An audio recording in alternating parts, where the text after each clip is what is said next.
Senhor venha estar trazendo revelação do céu, que o Senhor venha estar trazendo, Senhor, palavras certas, e que os nossos corações, Senhor, possam estar sensíveis e abertos, Pai, para receber tudo aquilo que o Senhor vai ministrar através da vida da Carol.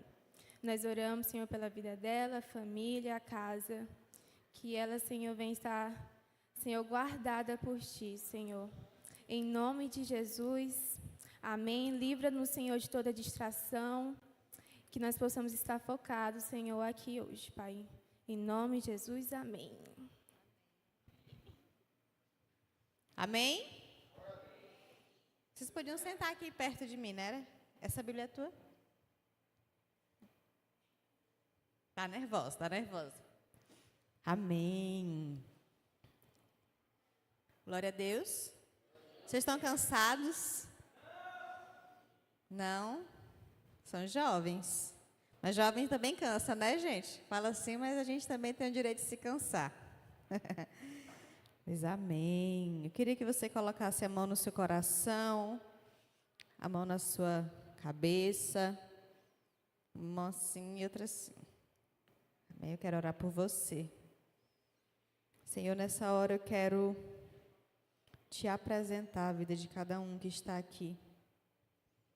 Espírito Santo de Deus, eu quero começar te pedindo para que o Senhor venha alcançar o coração e a mente de cada um. Que toda a mente, Senhor Jesus, que tenha todo o coração que tenha sido endurecido nesse tempo, Senhor, venha quebrantar. Eu quero te pedir para que a tua palavra seja revelada com clareza, para que haja arrependimento, para que haja transformação, para que haja mudança. Senhor, eu quero te pedir para que a tua doce presença esteja neste lugar. Senhor Jesus, que ela venha trazer vida aonde já não tem mais vida, Deus. Nós queremos te convidar, vem com o teu mover, vem soprando sobre nós, vem sussurrando em nossos ouvidos. Tu és bem-vindo aqui, Jesus. Aleluia. Glória a Deus. Amém.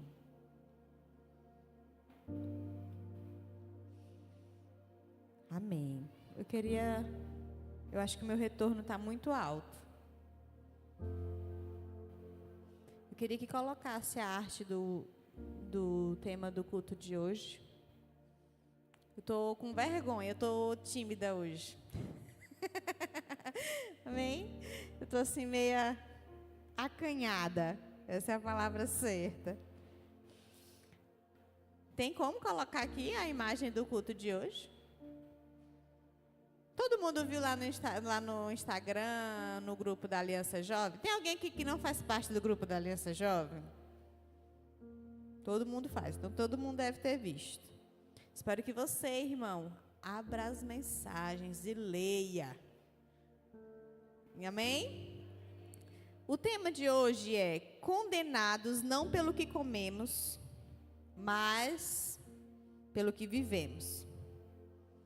O texto base dessa palavra está lá em 1 Coríntios. Abra sua Bíblia, lá em 1 Coríntios. Nós vamos andar um pouquinho aqui pela Bíblia hoje, amém? Ah, entendi. 1 Coríntios, capítulo 10. Quem foi encontrando vai dizendo assim, glória a Deus. Eita, mas são bons de Bíblia. Glória a Deus mesmo, que se foi igual eu falava glória a Deus só porque todo mundo falava. Mas eu nem abria na hora, estava procurando ainda, glória a Deus. Então vamos lá, vou começar lendo. A minha versão é a King James atualizada, tá bom? Ela fala assim, portanto, irmãos, não quero que ignoreis que nossos antepassados estiveram todos debaixo da nuvem e todos passaram pelo mar. Em Moisés, todos eles foram batizados na nuvem e no mar. Todos comeram do mesmo alimento espiritual e todos beberam da mesma bebida espiritual, porque tinham a sede saciada pela rocha espiritual que os acompanhava. E essa rocha era Cristo. Entretanto, Deus não se agradou da maioria deles. Diga misericórdia. Vixe, misericórdia. E por isso seus corpos ficaram espalhados pelo chão do deserto. Diga misericórdia. Esses fatos ocorreram como exemplo para nós, a fim de que não cobicemos o que é ruim, como eles fizeram. Não vos torneis idólatras, como alguns deles foram. Conforme está escrito, o povo se assentou para comer e beber, e levantou-se para se entregar à orgia. Não nos entreguemos à imoralidade, como alguns deles assim agiram. E num só dia morreram cerca de 23.000. Não devemos pôr à prova a paciência de Cristo. A paciência de quem que nós não devemos pôr à prova? De Cristo. Como alguns deles fizeram, e por isso foram mortos pelas serpentes. E não vos entregueis à murmuração, como alguns deles resmungaram, e foram mortos pelo destruidor. Tudo isso lhes aconteceu como exemplo, e foi escrito como advertência para nós, sobre quem o final dos tempos já chegou. Assim, aquele que julga estar firme, cuide-se para que não caia. Não vos sobreveio tentação que não fosse comum aos seres humanos.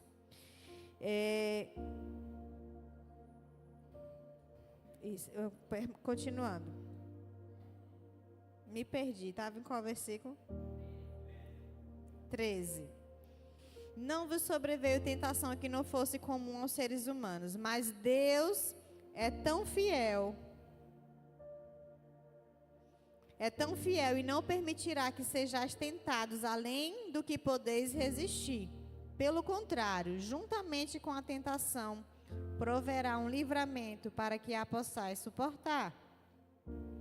14. Por isso, meus amados irmãos, fugi da idolatria. Falo isso a pessoas sensatas. Julgai vós mesmos o que estou afirmando. Não é verdade que o cálice da bênção que abençoamos é a comunhão do sangue de Cristo? Acaso o pão que partimos não é nossa participação no corpo de Cristo? Como há somente um pão, nós que somos muitos, somos um só corpo, pois todos participamos de um único pão. Observai o povo de Deus, porventura os que comem dos sacrifícios não são participantes do altar? Sendo assim, o que estou querendo dizer? Será que o sacrifício oferecido a um ídolo significa alguma coisa? Ou o ídolo tem algum valor? Não. Quero enfatizar que os pagãos sacrificam, que o que os pagãos sacrificam é oferecido, isto sim, aos demônios e não a Deus. E não quero que tenhais qualquer comunhão com os demônios. Não podeis beber do cálice do Senhor e do cálice dos demônios. Não podeis participar da mesa do Senhor e da mesa dos demônios. Diga misericórdia. Mais uma vez, misericórdia. Aqui no capítulo 10, Paulo ele traz uma referência àquilo que o povo de Israel passou dentro do deserto. Tô aqui, eu já estava aqui, amor, ia botar a mãozinha no bolso. Acho que é meu suporte emocional, meu bolso. Amém? 1 Coríntios 10 fala sobre o que o povo de Israel, por que o povo de Israel chegou a morrer, somente 2 pessoas daquele povo chegaram a entrar, né, na terra prometida. E Paulo está fazendo uma referência a eles, por quê? Porque Paulo está despertando a igreja, para que a igreja entenda que aqueles pecados que aquele povo viveu lá no Egito, né, no deserto, não era algo tão distante do que nós vivemos hoje. Aquele pecado não acontecia só naquela época, aquele pecado ele é atual. E que nós podemos viver tudo isso da mesma forma que eles. Então, Paulo, no decorrer da carta, ele faz um alerta grave para que aquele povo vigie, para que aquele povo entenda e não pequem, não confundam a liberdade, graça e pecado, para que eles não possam confundir essas três palavras, né? O que seria liberdade, o que seria o pecado e o que seria a graça de Deus. Vamos voltar lá para o versículo 2. No versículo 2 fala assim, vamos começar entendendo um pouquinho mais. Fala assim, em Moisés, todos eles foram batizados na nuvem e no mar. Existem alguns estudos que falam que esse batismo não tem nada a ver com o que nós vivenciamos, que é o batismo no Espírito, o batismo nas águas, até porque naquela época não existia batismo nas águas. Mas esse batismo se referia ao poder de Deus. Aquele povo ele era sustentado por Deus. Literalmente, em todo o tempo, eles eram sustentados de forma visível por Deus. Eles recebiam o maná dos céus. Existia uma coluna de fogo que trazia iluminação e os protegia à noite. E durante o dia era uma nuvem que os protegia do sol, né? Então, tudo isso eles viviam diariamente. Então, quando se fala de batismo, tem um sentido figurado de que eles haviam passado pela nuvem e pelo mar, mas tudo isso com a presença do Senhor, mantendo eles naquele lugar. Eu queria que você abrisse a sua Bíblia lá em Deuteronômio, capítulo 1, pois aqui nós vamos entender que aquele povo, eles tinham uma direção de Deus, de que eles passariam por aquele deserto, mas que eles em todo o tempo seriam mantidos e supridos de todas as formas. Abra aí a sua Bíblia em Deuteronômio, capítulo 1, no versículo 29. Vamos aqui, 29.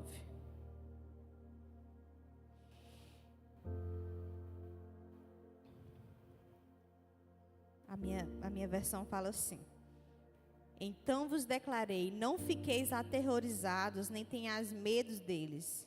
E Yahvé vosso Deus é quem vai à vossa frente. Ele combaterá a vosso favor do mesmo modo como já fez convosco no Egito, diante dos vossos olhos. Também no deserto observastes como Yahvé vosso Deus vos levou, como um homem conduz seu filho amado, por todo o caminho percorrestes até que chegasses a este lugar. Apesar disso, ninguém dentre vós confiava no Senhor vosso Deus, que vos precedia no caminho, procurando um lugar para o vosso acampamento, de noite, por meio do sinal do fogo, para que pudesses enxergar o caminho que percorrias, e durante o dia, por meio da grande nuvem. E Moisés continuou suas palavras: quando o Senhor ouviu vossas queixas e ladainhas, ele ficou extremamente irado e proclamou este juramento. Não vou prosseguir. Quero que foquem na parte que fala onde o Senhor, ele declarou que estaria com aquele povo em todo o tempo, protegendo, guiando, mandando comida, jorrando água. Tudo que você imaginar de sobrenatural, Deus fez naquele lugar. Vocês conseguem imaginar no meio do deserto, tudo isso acontecendo? Eu ficaria de boca aberta. Ficaria sem entender. Mas sabendo que existe um Deus tão poderoso, que realmente Ele é capaz de fazer tudo isso. Ali eles foram sustentados. Não precisavam se preocupar com comida, com bebida. Não se preocupavam se teria fogo, se teria iluminação, vamos dizer assim, né? Que antigamente não existia iluminação. Mas se não teria chuva ao ponto de maltratá-los. O Senhor havia declarado que a sua presença, que o seu poder permaneceria com aquele povo. Deus habitou entre o povo de Israel e realizou maravilhas em seu meio. Mas Deus realizou não porque eles não pecaram. Vocês viram aqui que o povo duvidava ainda de Deus? Duvidavam da capacidade, do poder do Senhor. Vivendo, olhando. Eu gosto muito. Outro dia eu estava conversando com a Andressa lá em casa. Eu disse uma situação que parecia o meu filho. Tu lembrou? Tipo assim, Deus estava ali, quase botando a comida na boca do povo. E o povo duvidando do poder de Deus. Pecando contra o Senhor. sabe, pecando contra quem era Deus, murmuravam, reclamavam. Na primeira oportunidade, eles estavam ali praticando a idolatria, praticando a imoralidade sexual. E aí, aquele povo, ele era igual uma criança quando um pai fala assim: filho, vou citar outro exemplo aqui. Filho, se você correr, você vai tropeçar. E o filho está vendo aquele negócio, mas ele fala assim: mas eu quero ver. E ele vai lá e cai. Então, esse povo era exatamente assim. Eles duvidavam daquilo que Deus falava, mesmo vendo, vivendo. E mesmo com toda aquela provisão de Deus, lá no versículo 32, diz assim: apesar disso, ninguém dentre vós confiava no Senhor vosso Deus. A palavra de Deus nos diz que aquele povo despertava a ira no coração de Deus por causa do seu pecado. E é muito mais enfático que também a Bíblia nos relata que a cada vez que aquele povo pecava com murmuração, morria não sei quantas mil pessoas. Já prestaram atenção nisso, que na Deuteronômio ele deixa claro a quantidade de pessoas que morriam, porque o Senhor começava a se irar, e a ira de Deus era tão profunda que o Senhor cessava com a vida do povo ali. Como assim um povo que provou do melhor de Deus ainda era capaz de viver dentro do pecado? Eles sabiam que o Senhor estava ali sendo mantenedor, não só como mantenedor, mas como um Deus, um Pai. E eles conseguiam saber que o Senhor estava ali. E eles iam lá e praticavam imoralidade sexual. Eles iam lá e reclamavam daquela comida. Eles iam lá e geravam contendas, porque também fala que naquela época havia muita contenda. Como assim pessoas que estavam dentro do sobrenatural de Deus, eles eram capazes de não conseguir enxergar Deus? Porque eu entendo que aquele povo não enxergava Deus, quem Ele é, como um Deus poderoso. Paulo, neste capítulo, está alertando a igreja, está nos alertando, para que nós não cheguemos à ruína como este povo, para que nós não vivamos dentro do extraordinário de Deus, achando que está tudo bem, mas quando nós saímos, nós vivemos como se aquilo nunca tivesse existido. Paulo está nos alertando que nós precisamos entender que Deus, Ele é Deus dentro do extraordinário e fora do extraordinário. E que a nossa vida precisa agradá-lo, precisa estar alinhada com Ele em todo o tempo. Essas pessoas, o povo de Israel podia testemunhar da misericórdia de Deus, provavam da sua bondade, sentavam à mesa para desfrutar. Aquelas pessoas se reuniam, a Bíblia fala sobre isso, que eles sentavam para beber e comer. E depois eles se entregavam ao quê? A orgias. Então aquelas pessoas, elas se reuniam para desfrutar do alimento que o Senhor dispunha naquele tempo para aquele povo. Mas depois, imediatamente, eles se embriagavam dentro dos seus pecados. Misericórdia? Vocês estão aqui comigo? Eu sou professora, eu gosto de interação. Quem aqui já teve contato comigo sabe que eu gosto de interagir. Aquele povo constantemente vivia em pecado deliberadamente, mesmo após ouvir a voz de Deus através de Moisés. Mesmo após ouvir uma direção através da vida de Moisés. Paulo enfatiza que o pecado do povo de Israel não era diferente dos nossos. E que as nossas lutas não são diferentes daquele povo e que nós precisamos vigiar. Ele ainda pontua mais, que a imoralidade sexual, a murmuração, a desobediência, a idolatria levaram aquele povo à ruína. Foram os principais pecados que ele ali pontua. Em 1 Coríntios 10, ele cita de um por um aquilo que levou aquele povo a se distanciar do Senhor. E quantos de nós não estamos provando de um maná todos os fins de semana, quando nós viemos para os cultos? Todas as células, quando nós estamos lá no meio da adoração, do louvor, e o Senhor começa a mover, a falar, a te dar uma palavra através de alguém, ou a ministrar no seu coração a doce presença dEle. E quantos de nós não estamos provando desse maná, Mas quando nós saímos desse ambiente, nós esquecemos quem Deus é. Carol, mas eu não vivo numa vida de pecado assim não, Carol. Mas você murmura. Mas você reclama facilmente de tudo que acontece à sua volta. E quando nós murmuramos, nós também pecamos contra o Senhor. Mas você, quando sai da presença, você esquece que Deus é poderoso. E a sua fé se esvai. E aí você vive uma vida sem fé. Então, quando nós tomamos atitudes diferentes daquilo que nós vivemos em Deus, nós também pecamos como o povo de Israel. Quantos de nós temos colocado Deus à prova, como aquele povo? Aquele povo colocava à prova a bondade e a benignidade do Senhor. Como que eles colocavam à prova? Com a sua desobediência. E às vezes nós estamos no mesmo caminho. Não necessariamente pecando da mesma forma. Não necessariamente cometendo uma imoralidade sexual.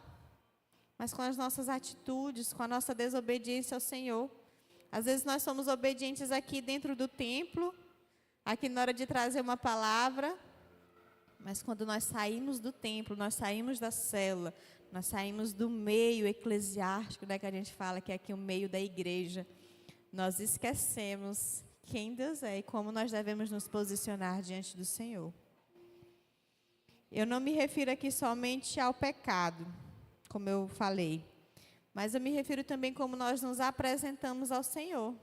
Às vezes nós só buscamos a Ele nesses momentos. E pecamos também contra o Senhor quando nós não o buscamos, não o adoramos em nossas casas. Quantos de nós não tiramos um tempo com Deus há tanto tempo? Quantos de nós não adoramos, não fazemos um devocional, não sabemos nem o que é ler a Bíblia? E talvez na sua inocência ou mesmo na falta de temor, você tenha achado que quando você vem aos cultos e recebe algo de Deus, é porque o Senhor tem se agradado da sua vida. Ou é porque o Senhor não está irado com você, nem está frustrado com você, muito pelo contrário.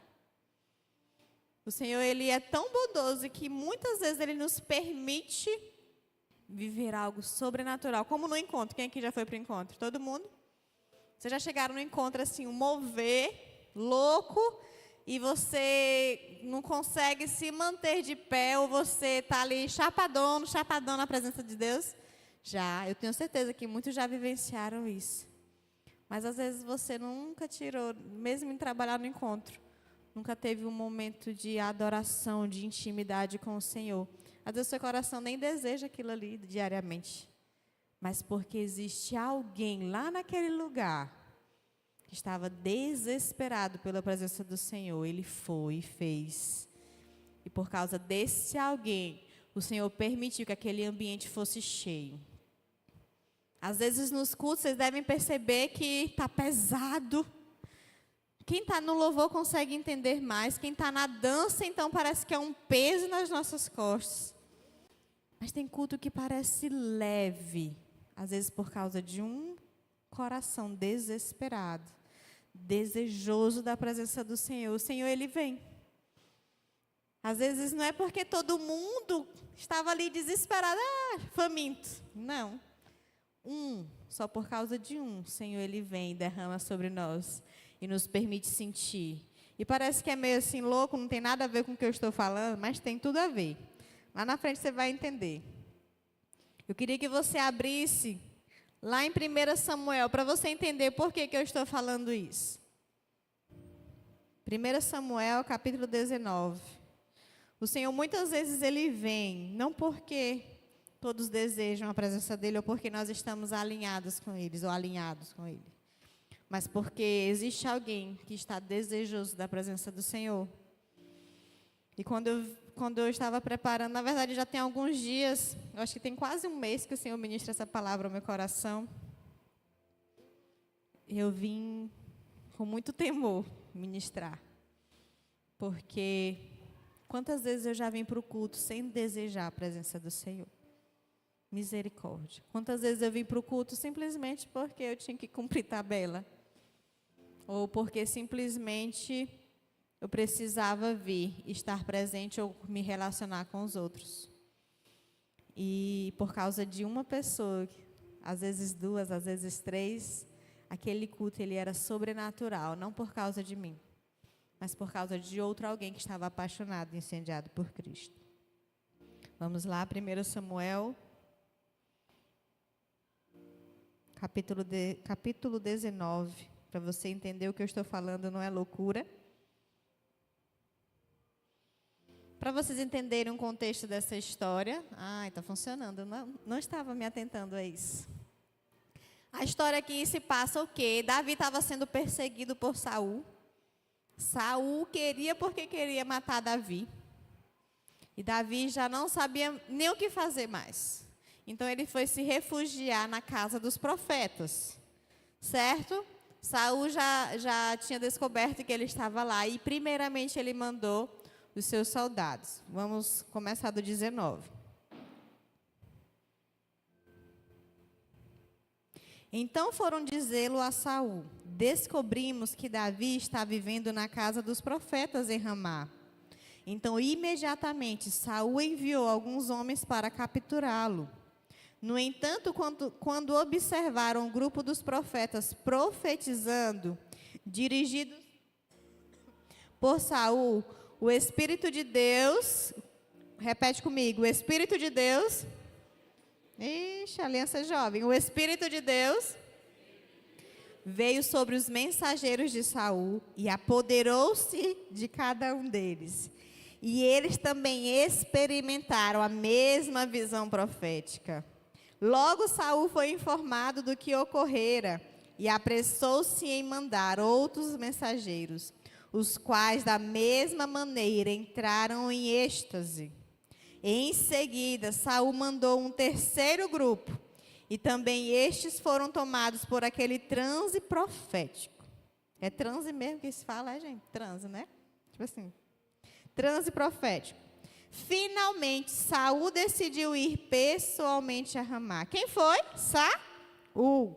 Chegando ao grande poço da cidade, que se chamava Seco, indagou onde poderia encontrar Samuel e Davi. E lhe informaram que eles estavam nas celas, na casa dos profetas em Ramá. E aconteceu que, enquanto se dirigia para lá, o Espírito de Deus também o dominou. Olha que loucura. Quem o dominou? O Espírito de Deus também o dominou. E ele foi profetizando por todo o caminho, até chegar a Naiote, casa dos profetas em Ramá. Olha só o que aconteceu quando ele chegou lá.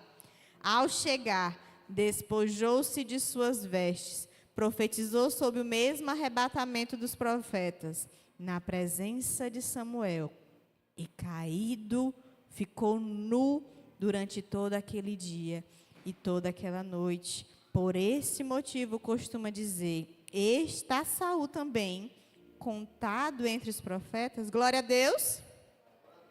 Vocês já tinham se atentado a isso? Cara, eu fiquei loucona quando eu li isso aqui. Fiquei me questionando assim, meu Deus, que loucura. Um homem que foi para matar o outro. O Senhor vai lá, faz o mover, e aquele homem ele começa a se derramar na presença do Senhor. Louco, tipo assim, imagina alguém que faz o mal e o Senhor toma aquela pessoa, enche ela com o seu espírito e ela passa a profetizar. O Senhor teve o controle, porque Ele sempre tem o controle de todas as coisas. Mas ali o Senhor estava fazendo, era por causa de Saul ou por causa de Davi? Era por causa de Saul ou por causa de Davi? De Davi. Deus fez tudo aquilo porque Davi era alguém que estava alinhado com o Senhor. Era alguém que estava vivendo em obediência a Deus. E olha só, Saul, ele naquele momento ele foi para matar Davi. E por causa daquilo o Senhor diminuiu toda aquela situação, reduziu todo aquele alvoroço, enchendo não só ele, mas todos os seus soldados também, que foram atrás de Davi, foram tomados pelo Espírito. Saul foi tomado porque o favor de Deus e a aprovação dele era sobre Davi. E para salvá-lo, Deus permitiu. E tudo isto porque Deus é benevolente e perdoador. Mas, gente, chega uma hora que Deus levanta a sua mão para nos disciplinar. E muitas vezes para nos punir pelos nossos pecados. Naquele momento, Deus foi perdoador com Saul. Deus não permitiu que ele morresse. Porque Davi teve inúmeras oportunidades de matá-lo. Mas o Senhor simplesmente tomou ele. Saul teve inúmeras chances de se arrepender. Pôde provar da obediência de Davi, que decidia não matá-lo. Mas Saul foi alguém que desde o início que foi reprovado por Deus. Vocês conhecem a história de Saul? Não, Saul foi escolhido por Deus. Mas por causa da sua desobediência, olha só, Saul foi escolhido por Deus, provou da bondade de Deus, provou do poder de Deus, mas no decorrer dessa caminhada ele desobedeceu. E aquilo ele teve o desfavor de Deus sobre a vida dele.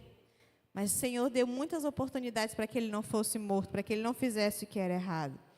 Inclusive, Saul foi ungido, direcionado pelo Senhor. O reinado de Saul foi marcado por desobediência a Deus, insegurança e ciúme, e o desfavor de Deus sobre ele. E ainda foi capaz de viver dentro de um mover profético. Deus ainda se permitiu que ele vivesse um mover profético, porque a Bíblia fala que ali era um mover profético que estava acontecendo, e ele foi tomado pelo Espírito de Deus. Mas tudo isso por causa de Davi, que agradava o coração de Deus. E por tudo isso porque Deus é Deus. É Deus perdoador, benevolente, amável. E o Senhor permitiu. E às vezes nós estamos provando desses restinhos que nos sobram aqui. Às vezes nós estamos provando do pouco, de 1% só, de quem Deus é. E achamos que está tudo bem. E, na verdade, o Senhor nos quer mais. Às vezes, nós não conseguimos identificar que nós não estamos tão bem em Deus. Que quando nós passamos por aquela porta, nós muitas vezes abandonamos quem nós somos aqui dentro. Nós abandonamos porque nossas falas são de murmuração. E, enquanto eu adorava ali, o Senhor ministrava muito ao meu coração sobre murmuração.